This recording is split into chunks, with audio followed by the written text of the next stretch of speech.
Okay guys, I'm still out here in the camper, and I wanted to touch on a point that was made by Survival Prepping for Normal People. And he said something during a video I was watching of his that made the most sense that you can make, and it's a simple thing that you can keep with you all the time in the recesses of your mind, that will help you along your journey of, if you're prepping throughout your just day-to-day life. And you can probably still see my breath. It's pretty cold in here. The dehumidifier I'm running here will warm it up some, so hopefully that'll be before too long. But he said, what you have is what you got. You know, if things were to go sideways, like he put it, if the lights went out tomorrow, if it hit the fan, if everything just went off the track, what you have is what you got. So now, what you need to do is you need to do a little mental checking, and you need to, as you walk around your property and everything, just kind of take note of what do you have.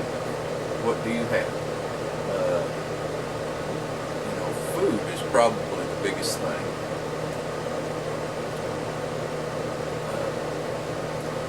Water, if you don't have a water source, water is going to be a major thing.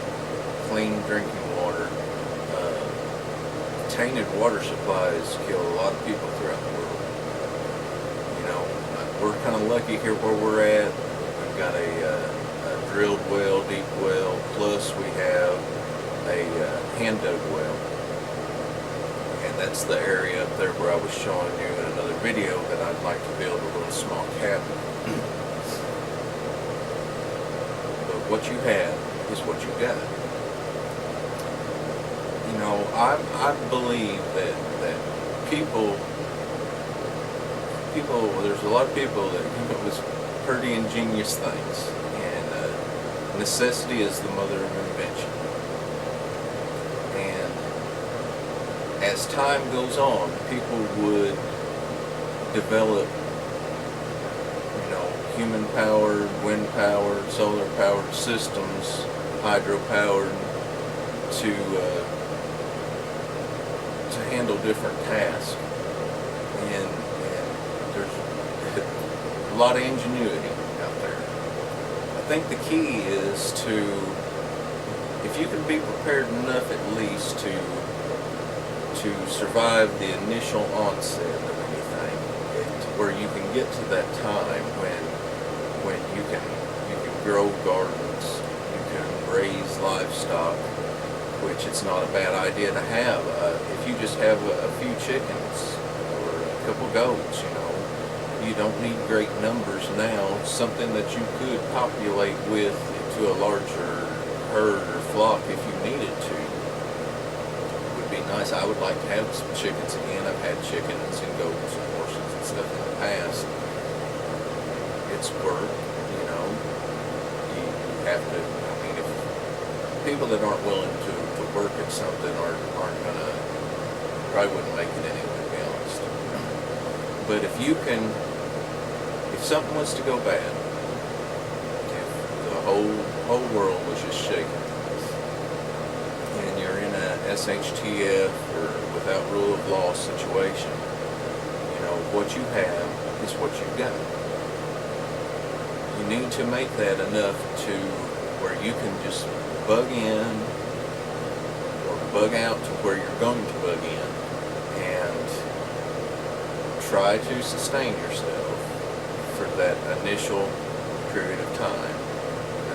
There's some things that would be unsurvivable for anybody. But there's a lot of things that could happen that could throw us back to the time of our ancestors, when these people survived. It's nothing to be afraid of, because these people survived without electricity. find somebody that's older in your family and ask them questions about how it was then. A lot of the old timers are gone now, but some of the older ones that are still around may remember it. They may remember it from their childhood even. They'll tell you they raised their own food. They packed water from hand-dug wells or streams or where it came out of the mountainside. And listen to them. Listen to what kind of things they did. Because they thrived then. I mean, they were having large families, 12, 13 kids, and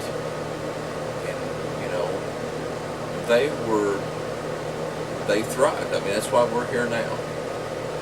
So if you've at least got enough preps, supplies on hand, that you can get by the initial period of whatever's going on, then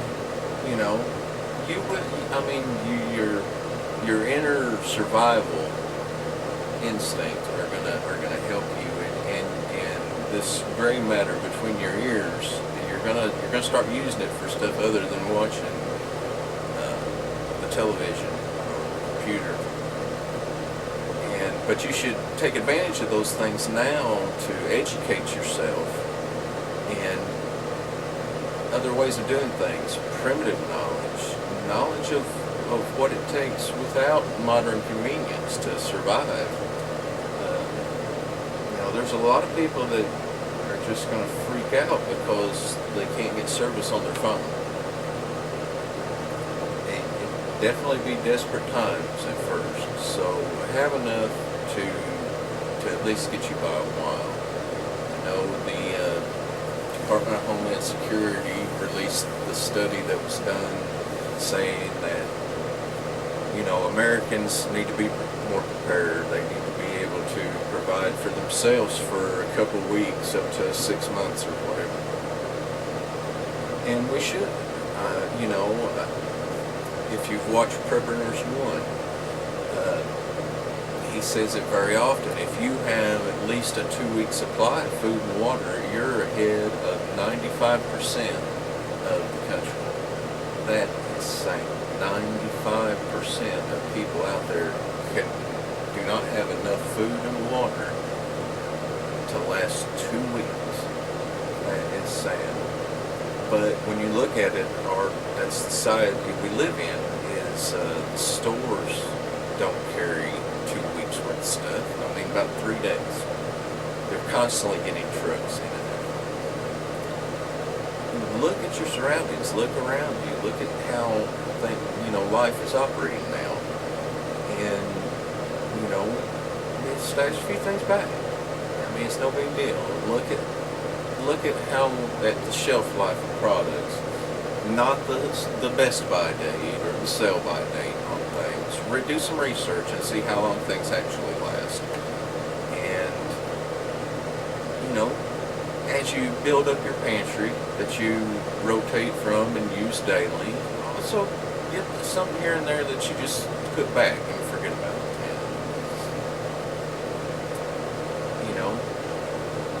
It's insurance, and if you keep check on it and you use something before it would go bad, what are you out? You've saved money.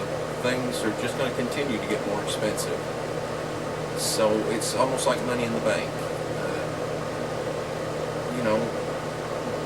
Have some stuff on hand. Have some stuff. Be prepared to take care of your family. If it's just for a winter storm like we're having today, which we're just getting the tail end of it. We're not getting hit as hard as the people up north in the northeast. But it happens. It happens. Almost every year we have a winter storm come through where we lose power, or parts of the area lose power. Up in what we call hollows, little roads that go up into the mountains. That the roads get bad, and even with 4-wheel drive, you can't get out. And that lasts for some time. till it thaws off, basically, because they're not bringing road crews up through there. The road crews operate in zones and areas, and the main thoroughfare is cleared first, and then the main side roads are cleared, and you can be stuck for a while. And most people around here are aware of that, so they have some stuff on hand. In the south, along the coast, every year you see it, hurricane season, people are rushing out whenever there's a hurricane coming to get their standard supplies, plywood to put over their windows. Why do they rebuy that every year? Why can't, whenever the storm's over and you come back home and you take that plywood down, why would you throw that away? Why would you burn that? Why not stick it in an outbuilding or in your garage and forget about it until the next storm comes and take it out and put it back on your work? It's already pre-drilled then. I mean, it cuts down on the work. But we live in a throwaway society. Everything's disposable, it seems. And it doesn't need to be like that. If there's something that you think you may be able to use later on, and they should know they're gonna need it later on as a definite, keep that stuff. Keep things on hand that you're gonna use. Don't get rid of it just because you don't need it now. Try to have you some stuff, and remember, just keep that in the back of your mind. Just bring it up every now and then. Dig in there and bring it up every now and then. What you have is what you got. Now, if you'll live by that, then you're going to be prepared. Just a little at a time. When you can, every time you go into the store, say, we use a lot of this. I'm gonna pick up an extra, and that's gonna go into our pantry, into our rotation. And then I'm gonna get one thing that I'm just gonna put back. A bag of rice. A bag of rice is cheap. It'll last forever. A bag of beans. A bag of beans will last 20, 30 years. Throw it back. Stick it. Take your rice and throw it in the freezer for a couple weeks. Couple weeks, and then take it out and just put it back. There you go. If you'll make rice and beans your staple to build around, and then you think, well, what goes good with rice and beans? Well, I'm gonna get this can of chicken. Okay. We had some canned chicken with rice the other day, and it was great. That's something I'd eat any day of the week. Much less if something went down, things went sideways. Well, I'm gonna get a can of beef this time to go with my rice, or just think about it. You start with your beans and your rice, then add you some protein. It's like, well, here I'm gonna put this gallon of water back, or this package of bottles of water back, and then you've got that, and you're thinking, well, what would go good with that water? Well, I'm gonna get this container of lemonade. Before you know it, guys, you've got a stockpile of stuff back that's going to last you a couple of weeks, last you a month. And if you do that every time, and whenever something, if you've got a can of something that you've had for a few years, and you're like, I don't know how much longer that's going to last, put it over in your pantry, in your rotation. Get another one and replace that with. Best yet, get two, and then you've increased what you got. It's something we need to do. And it's not out of fear. It's just out of preparedness, insurance. You're required to have car insurance. You should have homeowners insurance. If you've got a loan, you have to have homeowners insurance. If you got that mortgage, they require it. It should be required for people to have food insurance. Put back some stuff. The Mormon Church, that's one of their teachings is, you should have a year's supply. That's smart teaching. I'm not Mormon, but I respect that. I respect that. You teach people, hey, be prepared. You don't ever know what's going to happen. You may be out of a job. You know, you may be a year finding a job in your field. It'd be nice if you've got payments on a house or something that then you still got food there. You know, if you're using your savings or you're raking and scraping to make a house payment, and it's hard to afford to eat, then hey, you've already got it there. And then whenever you get straightened back out, then you add back to that supply, and it's there. So think about that. Remember, what you have is what you got.